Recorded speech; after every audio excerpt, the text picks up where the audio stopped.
हाथवा में ले ले कुसा घसियात गौआ में घूमेली गौआ में घूमेली हो आहे के करे भइले नंदा लाला हमें के बो लावेला हमें के बोलावेला हो हाथवा में लेहे कुसा घसियात गौआ में घूमेली गौआ में घूमेली हो आहे के करे भइले नंदा लाला हमें गोहारावेला हमें गोहारावेला हो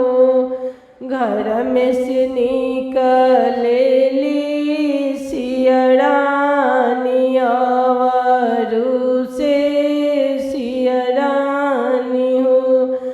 आहे हमरे जी भइले नंदा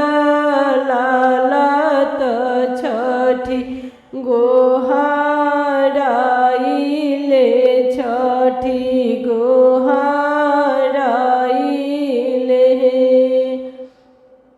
आंगन में पोखरा खोनाइले बेदिया बनाइले फूला वा बिछाइले फूला वा बिछाइले आहे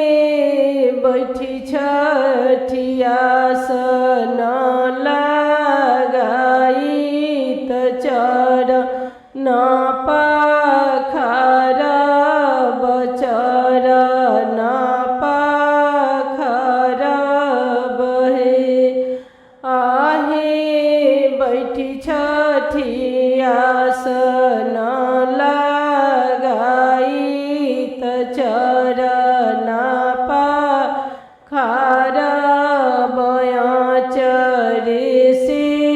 पूछब आचरे से पूछब हो छठी भर मुख दीही आशीर्वादत हम छठी बोलाइले हम छठी बोलाइले हो जुग जुग बढ़ो तोरो मरिया तो सोलह हो सिंगरवानु हो एति वही जुग जुग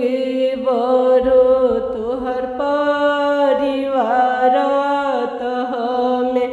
के बो